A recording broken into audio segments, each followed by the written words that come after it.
So welcome back to the Future of X. I'm here with Nick Byrne, the founder of Type Human. Nick, would you be able to give us a quick introduction to who you are and what you do at Type Human?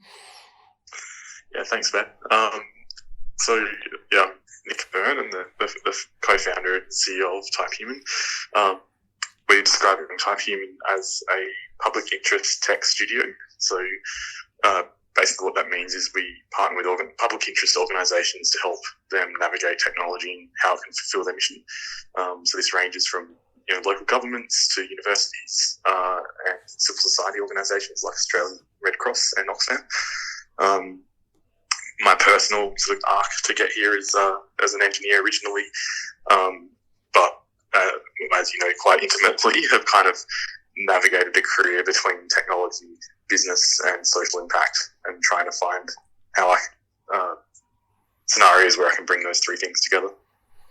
Awesome. Thank you. I think it's, that social impact angle is such an important one. And it seems like some of the biggest challenges that the world is facing today, global migration, refugee crises and other issues are ones that come back to really fundamental basic needs like proving who you are, and digital identity perhaps is one of the answers to that. You've been doing a lot of work in this space, and I'm interested to know from your perspective, what are the essential elements of an identity and how do you actually deal with them in a digital paradigm? So there's a lot of different perspectives on identity, and I think that's what's creating some confusion in the conversation. I was at a conference last week in Canberra, the Identity Expo, which is like a government-centric conference on identity tech. That kind of reminded me how much gap there still is between definitions of identity. So, government still holds the perspective that identity is your legal identity. It's your legal identity in the eyes of the government, basically. But I think a more helpful definition is functional identity, which was defined by Joe Andreou, and it's how we keep track of people and things, and in turn how they keep track of us. And so that identity gives us a much broader definition for identity, which has some challenges. But I think what it does is it's much more applicable to our digital world today. So in pre-internet days, our identity probably was really tied up in government. They were really the only ones with the infrastructure that people could trust, that we could tie it back to and say Ben is Ben and Nick is Nick. But in the digital era, we're leaving a lot of sort of digital crumbs that can be used to come back and identify us. So it's clearly no secret that our data on Facebook can be used to identify us. I think our telecommunications providers has an immense amount of data about us that can be used to identify us, and is actually being used for applications like smart locks on your house. Your telco can create probability type assessments when you turn up at your front door with your device. What's the probability that indeed is actually you, and should the front door be unlocked or not?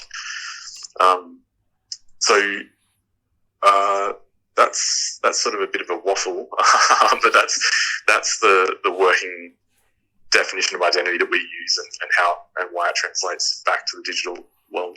Yeah, right. So it's moved from just being a static sense of registration to more of a functional thing that you can use for different purposes depending on the context, and actually extract from different systems that you use for other purposes too, like that telecommunications example. Yeah, that's right. Government would still wants us to only have one identity, because that's how they tax us and how they sort of enforce society.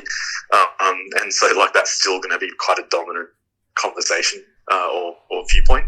But the reality is that particularly in our digital lives, we carry multiple identities, and they're very contextual, they're very specific to different use cases. So when we're approaching the digital identity conversation, we need to make sure that the tools that we're imagining and laying the foundations for have that adaptability depending on where we're wanting to use it. Sure. So that kind of feeds into the second question I wanted to ask, and you've started to answer it already, really. But the question was, how does digital technology change the nature of identity? Is there any more that you'd elaborate on that? Are there any specific technologies that are coming through now that are going to fundamentally disrupt the way we think about who we are? I mean, there's a philosophical angle to that, and then there's like a just pragmatic angle. Where will I begin?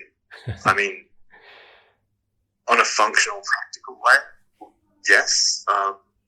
If we go back to the humanitarian context, at the moment there's 1 billion people in the world that don't have legal identity, so they're kind of stateless in the eyes of the global system, and so that throws up a lot of challenges, particularly when it comes to them being able to exercise their right to participate in a democratic society. If you don't have a legal identity, you can't vote.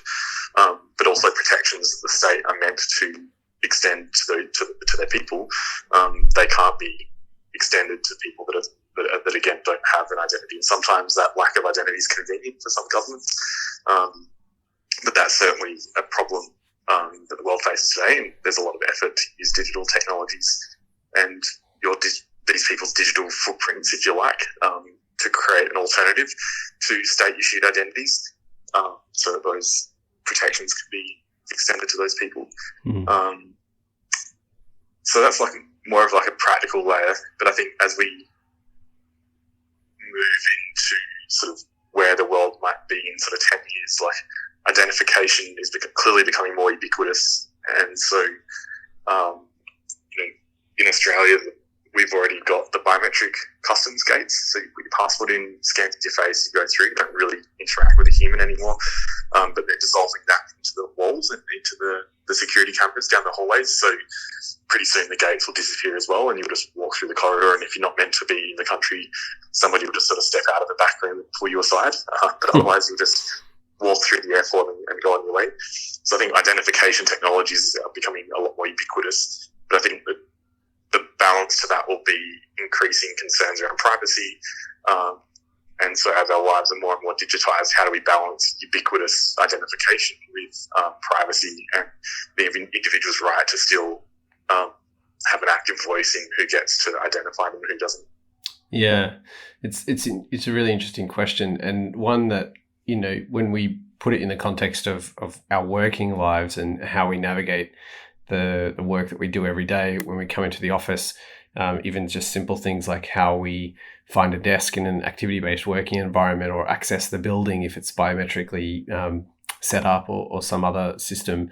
I wonder, to what extent how do you see the role of digital identities in the future of work? What is it that you think organizations can learn from some of these use cases that you're exploring, and what do you think that means for an organization of the future? Will they have their own identity systems, or will they be leveraging others in different ways? Yeah. So I mean, ultimately, what underpins the digital identity movement today is the ability for organizations to offer a larger amount of verifiable information about individuals. So I think employment onboarding is really easy to grasp concept.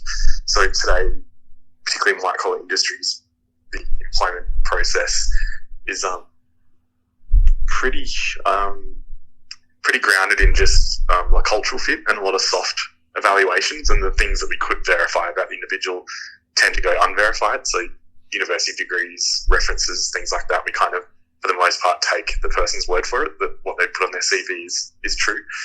But I think in the next wave of future of work, probably propelled by the gig economy and cross-border movement of workers, we're going to start giving workers more verifiable information that's related to the job that they've just performed. But we're also going to have and need HR systems that can ingest larger and larger volumes of verifiable information about people to be able to keep up with the logistics of onboarding and offboarding an individual from an organisation. I'm wondering if I just said too many buzzwords and whether I should give a better example there. No, I think I understand where you're going with that. It certainly seems like an evolution of the HR or human capital, depending on your position on that, of course, that function in the organization to, the role of potentially a chief trust officer or someone in the organization who's responsible for verifying both the activities and claims of their employees, and equally the activities and claims of the company? I think it would be more fluid than that. Maybe we still need a chief trust officer, but if you imagined the way you engage with work to be more like an Airtasker, just to simplify things, actually, I think larger organisations will start operating more like a gig environment. But yeah, just to remove that complication for a second, if you're engaging in an online labour market today, your experiences are contained to that one marketplace. So even just as an evolution on that, to be able to take those references and project experiences out of the platform and be able to use that wherever you want to go and participate in work becomes immensely valuable. So then translating that into a larger organisation, if I have a record of all the projects or engagements I've held in my life at a large organisation, and the direct line manager has sort of signed it off as within a business system inside of the org, then you sort of end up with a more of a decentralized record of your experiences inside of the organisation that you can take with you and offer back up to the next organisation you go to. It almost seems like sorry, Nick. Sorry. It almost seems like that identity layer, in a sense, is like that claim to social capital that people have tried to get at in a very loose way for a long time, which is, how can you make quantifiable all of the interactions that you've had with people and companies? Yeah, absolutely. And I think we're probably a long way off of fully quantifying that social capital thing, but at least I think the future will be larger volumes of people wanting to be employed at these organisations. And so what we need to be able to do is, on the employer side, offer more data points about individuals so they can just rank people better. So you're still going to obviously have to interview people, but if you can be more precise around the top 10 that are in that list, then that's going to save time and money. And on the flip side, that as a potential employee or gig worker, you clearly want to be able to stand out. And so to be able to offer more verifiable data about yourself through that process is going to be important. This marries up really nicely with the work we've been doing in the humanitarian sector in Australia, which is basically recognition that when somebody joins Oxfam, for example, there's a range of different internal training programs that they offer volunteers and staff. For example, like ethical supply chain, sort of a micro course, or diversity and inclusion sort of training. And at the moment, those trainings are really only consumable by Oxfam. But the question was kind of posed, well, what if somebody volunteering at Oxfam could take that as a credential and it could be recognised in other humanitarian organisations? Like, what would that do? This was led by Australian Red Cross as really, and so the sector is now taking its first steps towards setting that up. Wow, fascinating. So where can people go if they want to learn more about this work you're doing in digital identity? You mentioned a couple of really interesting case studies there, but how could people find out more about the work you're doing at Type Human or find some of these case studies? Yeah, so we will be launching a new website in the next week or two. So once that's live, typehuman.com is all there. Otherwise, just hit me up on Twitter at Byrne Nick. Would be great to chat. Great. Thanks so much, Nick. Cool. Thanks, Ben.